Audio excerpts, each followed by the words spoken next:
Assalamualaikum warahmatullahi wabarakatuh. Selamat pagi, siang, sore, dan malam. Perkenalkan, nama saya Hamil Khorobi dan rekan saya itu Hendiko Pratama dan Lawrence Hendrika dari kelompok 5. Di sini kami ingin menjelaskan tentang solid elektrolit gas sensor. Dan ini adalah konten-konten yang akan kami bawakan. Itu ada pendahuluan, karakteristik, prinsip kerja, dan aplikasi. Kita masuk ke pendahuluan.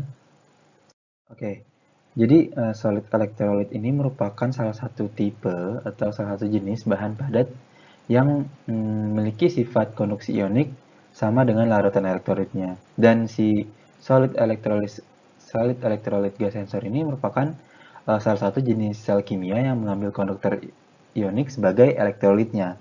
Jadi tidak perlu membuat gas melewati breather membran dan larut dalam elektrolit. Nah, dalam hal ini dapat menghindari masalah seperti penguapan larutan dan limbah elektroda karena konduktivitas, sensitivitas, dan selektivitasnya yang tinggi. Nah, sensor jenis ini tuh banyak digunakan di bidang petrokimia, perlindungan lingkungan, industri pertambangan, dan juga industri makanan. Nah, kita lanjut ke karakteristik. Nah, solid elektrolit ini memiliki karakteristik ketika diberi temperatur yang tinggi, maka akan menghasilkan konduktivitas elektrik.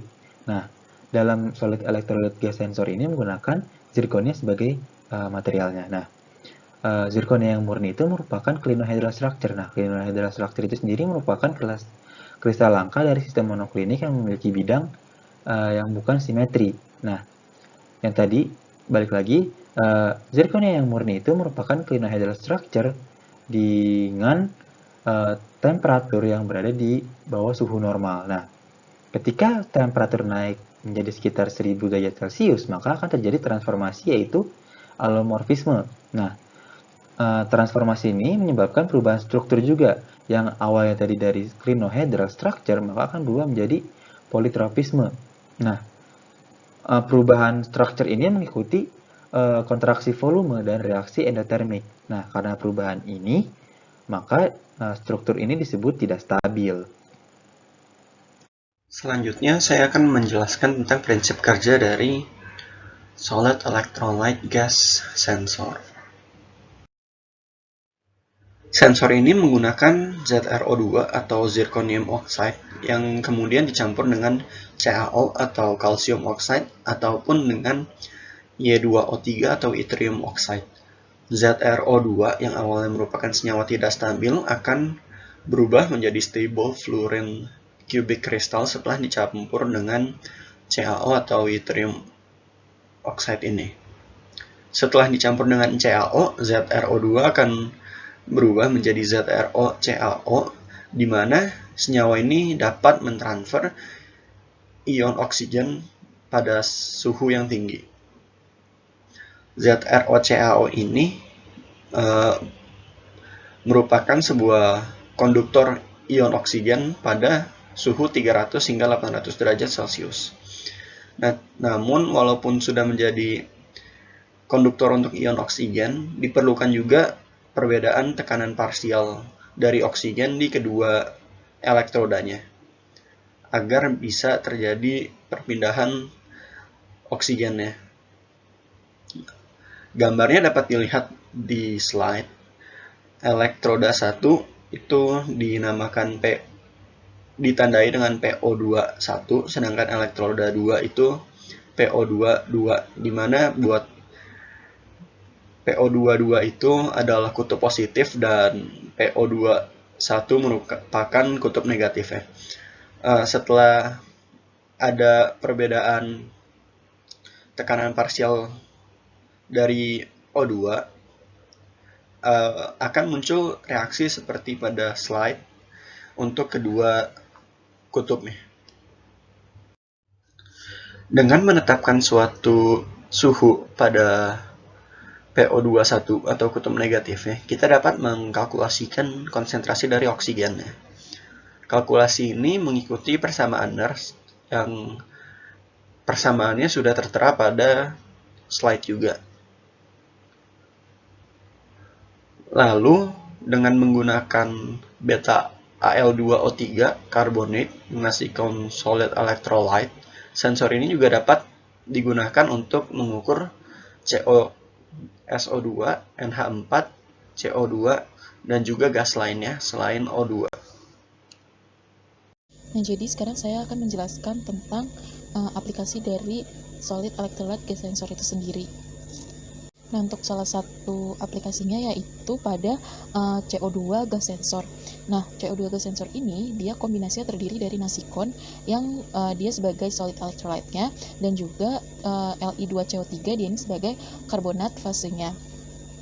Nah, ini untuk konstruksi dari sensor elemennya. Jadi di sini si solid electrolyte ini dia menggunakan Na conductor. Dia ini diameternya sekitar 4 mm dan ketebalannya sekitar 0,7 mm. Terus di sini kan juga ada sepasang elektroda yang terbuat dari emas. Dia ini dipasang di kedua permukaan dari si solid electrolyte-nya ini. Dia dipasang dengan cara screen printing. Terus habis itu working electrode-nya ini dia ditempelkan dengan lithium karbonat di satu sisi elektroda dengan cara di screen printing juga. Nah, lalu dia juga dipanaskan pada suhu 600 derajat Celcius. Terus untuk PT heaternya, dia ini dicetak pada plat alumina dan dilaminasi. Dan juga dilaminasi, terus dia juga nanti akan ditutup dengan kaca. Lalu untuk elemen sensor ini nanti dia akan dipanaskan pada suhu 450 derajat Celcius dan di sini IMF diukur dengan menggunakan high voltage impedance. Terus ini untuk konstruksi dari sensornya. Jadi dia di sini dipasang pada resin base-nya. Terus habis itu di sini kan dia nanti ada semacam gas entrance-nya gitu. Nanti dia ditutup dengan filter. Dia terdiri dari bubuk zeolit. Nah, bubuk gas entrance ini dia diapit di antara non-woven fabric. Terus dia juga ukuran sensornya ini berdiameter 24 mm dan tingginya 31 mm. Terus ini terkait dengan sensitivitas dari gas-gasnya. Nah, jadi di sini kita menghitung perubahan dari IMF-nya, yaitu dengan rumus delta IMF sama dengan IMF dari CO2 itu sendiri dikurang dengan IMF saat mengukur atmosfer. Terus delta IMF sensor ini dia menunjukkan hubungan linier dengan logaritma pada konsentrasi CO2-nya. Dan di sini dia juga dipengaruhi oleh gas-gas seperti karbon monoksida dan etil alkohol karena dia kan filternya kan filter zeolit. Terus IMF sensor ini juga nantinya meningkat dengan naiknya suhu di sekitar sensornya, sehingga dia memerlukan termistor untuk mengukur suhunya itu. Selanjutnya tentang stabilitas kondisi pemanasan IMF dan delta IMF di atmosfer dalam ruangan. Jadi di sini menunjukkan kalau IMF dan delta IMF-nya ini dia stabilitasnya sangat baik selama kurun waktu 2 tahun. Nah, di sisi lain saat sensor terkena atmosfer dengan kelembapan tinggi, IMF-nya ini dia menurun, tetapi delta IMF-nya tetap stabil. Sehingga untuk mengukur konsentrasi CO2-nya kita menghitungnya dari delta IMF-nya. Sekian presentasi dari kelompok kami. Terima kasih sudah menonton.